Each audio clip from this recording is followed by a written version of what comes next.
नाग पंचमी की सबसे प्राचीन कथा। जब नाग देव बने भाई। प्राचीन काल में एक सेठ जी के 7 पुत्र थे। सातों के विवाह हो चुके थे। सबसे छोटे पुत्र की पत्नी श्रेष्ठा चरित्र की विदुषी और शील थी, परंतु उसके भाई नहीं था। एक दिन बड़ी बहू ने घर लिपने को पीली मिट्टी लाने के लिए सभी बहुओं को साथ चलने को कहा, तो सारी बहुएं खुरपी लेकर मिट्टी खोदने लगीं। तभी वहाँ एक सर्प निकला, जिसे बड़ी खुरपी से मारने लगी। ये देखकर छोटी बहू ने उसे रोकते हुए कहा, मत मारो इसे, ये बेचारा निरपराध है। ये सुनकर बड़ी बहू ने उसे नहीं मारा। तब सर्प एक ओर जा बैठा। तब छोटी बहू ने उससे कहा, हम अभी लौट कर आती हैं, तुम जहाँ से जाना मत। ये कहकर वह सबके साथ मिट्टी लेकर घर चली गई और वहाँ काम काज में फंसकर सर्प से जो वादा किया था उसे भूल गई। उसे दूसरे दिन वह बात याद आई तो सबको साथ लेकर वहां पहुंची और सर्प को उस स्थान पर बैठा देखकर बोली, सर्प भैया नमस्कार। सर्प ने कहा, तू भैया कह चुकी है, इसलिए तुझे छोड़ देता हूँ, नहीं तो झूठी बात कहने के कारण तुझे अभी डस लेता। मैं बोली, भैया मुझसे भूल हो गई, उसकी क्षमा मांगती हूँ। तब सर्प बोला, अच्छा तू आज से मेरी बहन हुई और मैं तेरा भाई हुआ, तुझे जो मांगना है मांग ले। वह बोली, भैया मेरा कोई भाई नहीं है, अच्छा हुआ जो तू मेरा भाई बन गया। कुछ दिन व्यतीत होने पर वह सर्प मनुष्य का रूप रखकर उसके घर आया और बोला कि मेरी बहन को बेच दो। सबने कहा कि इसके तो कोई भाई नहीं है।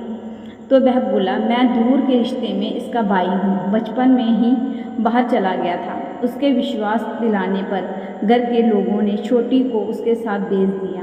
उसने मार्ग में बताया कि मैं वही सर्प हूँ, इसलिए तू डरना नहीं और जहाँ चलने में कठिनाई हो वहाँ मेरी पूंछ पकड़ लेना। उसने कहा, कहे अनुसार ही किया और इस प्रकार वह उसके घर पहुँच गई।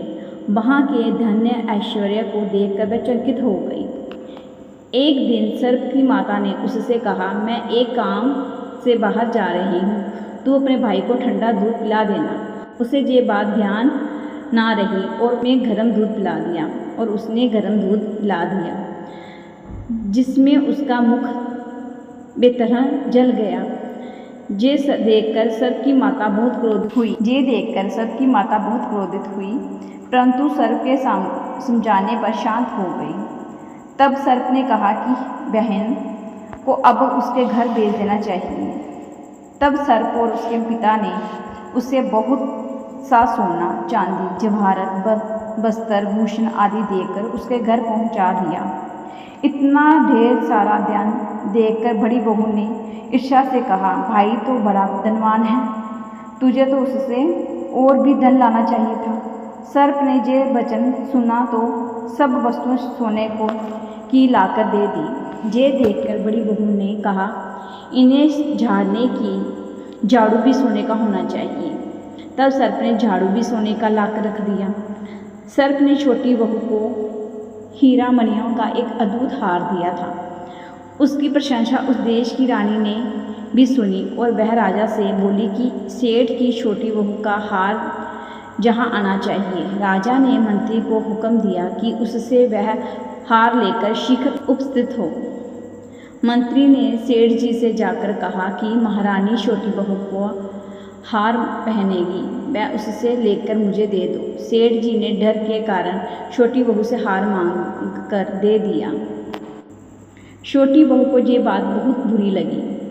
उसने अपने सर्प भाई को याद किया और आने पर प्रार्थना की, भैया रानी ने हार छीन लिया है, तुम कुछ ऐसा करो कि जब वह हार उसके गले में रहे तब तक के लिए सर्प बन जाए और जब वह मुझे लौटा दे तब हीरों और मणियों का हो जाए।